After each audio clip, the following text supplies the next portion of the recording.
والد کی طرف سے ایک خط۔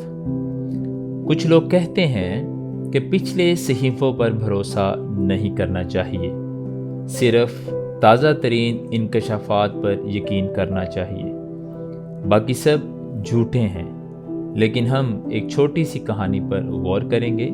اس کہانی میں ایک باپ جو کافی عرصہ سے مغرب میں رہ رہا تھا، وہ چاہتا تھا کہ اس کا بیٹا جسے اس نے کافی مہینوں سے نہیں دیکھا اس کے ساتھ ملے۔ والد نے ایک خط لکھا، وہ اسے بہت یاد کرتا ہے اور وہ جلد ہی اسے ملنے آئے گا۔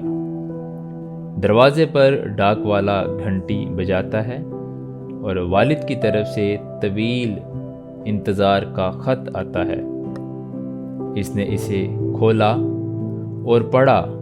یہ اچھی خبر ہے کہ وہ بہت جلد اپنے والد سے دوبارہ ملنے کا منتظر ہے تاکہ وہ اس کے ساتھ رہ سکے، کیونکہ وہ اپنے والد کے ساتھ اور زیادہ اچھا وقت بتا سکے۔ اگلا خط والد صاحب نے اسے جہاز کے ٹکٹ اور جاری کردہ ویزا کے ساتھ بھیج دیا تاکہ اس کا بیٹا بغیر کسی پریشانی کے آ جائے۔ لیکن جہاز کی ٹکٹ فوراً نہ آئی۔ وہ انتظار کرتا رہا اور انتظار کرتا رہا اور انتظار ہی کرتا رہا۔ وہ پہلے بہت ہی مایوس ہو چکا تھا کہ اتنی دیر لگ گئی ہے۔ پھر آخرکار وقت آ گیا کہ والد کی طرف سے لائنگ فورٹ کا خط آ گیا، ٹکٹوں کی ادائیگی کر دی گئی ہے۔ اس نے اسی طرح اپنی تیاری کرنا شروع کر دی اور خود کو اس بات کا نہیں پتہ تھا کہ والد نے رہائشی اجازت نامہ سنبھال لیا تھا۔ اب اس نے اپنے والد کے ساتھ اچھی زندگی گزارنے کا سوچا۔ وہ کتنی ہی خوشی کی بات ہے کہ فلائٹ پکڑنے کے لیے فوراً اپنا سوٹ کیس پیک کیا اور ایئرپورٹ جاتے ہوئے اپنے دوستوں کو الوداع کہہ دیا۔ ایک نامعلوم نمبر سے ٹیکسٹ میسیج آتا ہے۔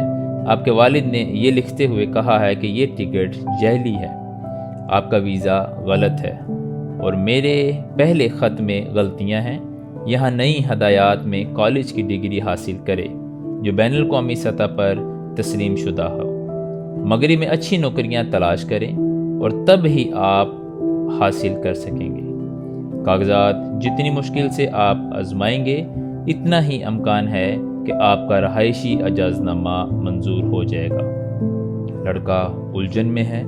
یہ غیر متوقع طور پر کیا گیا عجیب پیغام ہے کہ اب اسے رہائش کے پرمٹ کے لیے خود درخواست دینی چاہیے کہ وہ کیسے ہوگا۔ وہ کبھی اپنے طور پر ایسا نہیں کر سکتا۔ وہ کبھی اس بات کی توقع نہیں کر سکتا کہ یہ میسیج میرے والد کی طرف سے آیا ہے۔ میرے والد کب سے اپنا موبائل استعمال کرنا شروع ہو گئے ہیں۔ اب مجھے کیا کرنا چاہیے؟ اب میں نے پڑھنا شروع کر دوں گا اور ٹکٹ واقعی ہی غلط ہے۔ میں کیسے جان سکتا ہوں کہ کاغذات اصلی ہیں یا نہیں؟ میں ہوائی اڈے پر جاتا ہوں اور اسے خود آزماتا ہوں۔ یقیناً اس کہانی کو ایک حقیقت میں منتقل نہیں کیا جا سکتا، لیکن یہاں اس کی وضاحت کی گئی ہے کہ جو بہت سے لوگ بائبل کے پرانے عہد نامے کے بارے میں نقصے جانتے ہیں، پرانا عہد نامہ کیا کہتا ہے۔ مسیح آخرکار آئے گا، وہ باپ کا راستہ ہے۔ نیا عہد نامہ بتاتا ہے کہ مسیح کی زندگی نے ہمارے لیے راستہ ہموار کیا اور ہمارے لیے قیمت ادا کی ہے۔ لیکن پھر کچھ کیا کہہ سکتے ہیں کہ پہلے صحیفوں پر بھروسہ نہیں کرنا چاہیے، صرف قرآن پر بھروسہ کرنا چاہیے۔ ہم انسانوں کو خدا تک کا یہ سفر خود طے کرنا چاہیے، حالانکہ ہمارے والد نے شروع سے ہی ہمیں اپنے پاس لے جانے کا منصوبہ بنایا ہے اور ہمارے لیے اس حقیقت کو تیار کیا ہے کہ وہ ہمارے سفر کی قیمت ادا کرے گا، کیونکہ ہم اس سے مطمئن نہیں ہو سکتے۔ اس کے بارے میں آپ کا کیا فیصلہ ہے؟ ہماری مزید ویڈیو دیکھنے کے لیے ہمارے یوٹیوب چینل اور فیس بک کو دیکھیں اور اپنی غلط فہمی دور کرنے کے لیے ہمارے اس جی میل اور ہمارے اس واٹس ایپ نمبر پہ رابطہ کریں۔